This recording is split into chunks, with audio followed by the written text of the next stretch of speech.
Penculik anak 5 tahun di Palembang babak belur diamuk warga. Pelaku bawa kabur korban dari rumah. Aksi kejahatan terhadap anak kembali mengguncang ketenangan warga Palembang, Sumatera Selatan, Sumsel.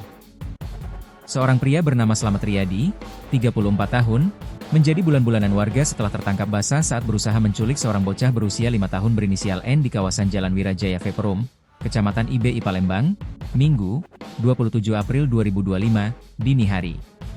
Kejadian memilukan ini bermula sekitar pukul 2 WIB, ketika korban N ditinggal sendirian di rumah oleh kedua orang tuanya. Dalam kondisi rumah yang sepi dan tanpa pengawasan, Slamet Riyadi memanfaatkan kesempatan dengan modus licik, yakni mengetuk pintu belakang rumah korban.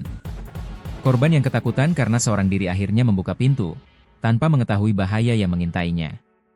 Tanpa banyak bicara, Slamet langsung menggendong N dan membawanya pergi dalam gelapnya malam.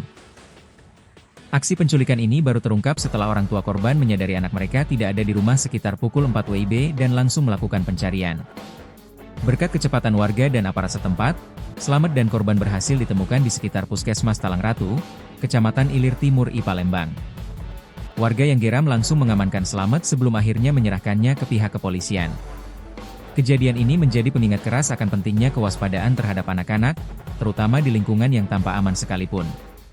Pelaku mengetuk pintu belakang rumah korban. Karena ketakutan sendirian di dalam rumah, N pun membuka pintu. Melihat korban tanpa pengawasan, Slamet langsung menggendongnya dan membawa kabur bocah malang itu. Kepanikan terjadi saat orang tua N pulang ke rumah sekitar pukul 4 WIB dan mendapati anak mereka sudah tidak ada. Tanpa menunggu lama, pencarian dilakukan. Berkat kerja sama warga dan aparat keamanan, sekitar pukul 07.00 WIB korban akhirnya ditemukan di sekitar Puskesmas Talangratu, Kecamatan Ilir Timur I Palembang. Pelaku Slamet yang saat itu masih membawa korban, langsung diamankan warga yang sudah lebih dulu mencurigai gerak-geriknya. Amarah warga pun tak terbendung. Slamet sempat menjadi sasaran amukan massa sebelum akhirnya diserahkan ke Polsek Sukarami dan kemudian dibawa ke Polrestabes Palembang. Benar adanya, pelaku diduga melakukan penculikan terhadap anak di bawah umur. Pelaku diserahkan oleh anggota Polsek Sukarami dan Ketua RT setempat ke Polrestabes Palembang, ungkap Kasat Reskrim Polrestabes Palembang AKBP Andri Setiawan melalui KASPK Ibda Kosasi. Saat ini, Slamet Riyadi sudah diamankan di unit piket Satreskrim untuk menjalani pemeriksaan intensif. Polisi masih mendalami motif penculikan tersebut, termasuk latar belakang pelaku. Akibat perbuatannya yang sangat meresahkan, Slamet Riyadi kini harus berhadapan dengan hukum dan terancam hukuman berat. Ia dijerat dengan pasal 81 atau 82 Undang-Undang Nomor 17 Tahun 2016 tentang Perlindungan Anak, dengan ancaman pidana maksimal 15 tahun penjara. Proses hukum tengah berjalan di Polrestabes Palembang, di mana Slamet menjalani pemeriksaan intensif untuk mempertanggungjawabkan aksinya.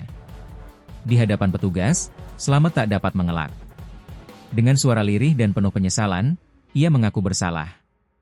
"Saya bersalah, Pak. Korban saya gendong dan cium," ucapnya sambil menundukkan kepala. Pengakuan ini menambah keprihatinan banyak pihak terhadap maraknya kejahatan terhadap anak-anak. Kasus ini menjadi pelajaran penting bagi seluruh orang tua untuk tidak meninggalkan anak-anak sendirian di rumah, sekecil apapun peluang bahaya yang terlihat. Kejadian ini juga menegaskan betapa pentingnya membangun solidaritas dan kewaspadaan antar warga untuk menciptakan lingkungan yang lebih aman, terutama bagi generasi penerus bangsa yang harus dilindungi sepenuhnya dari segala bentuk ancaman.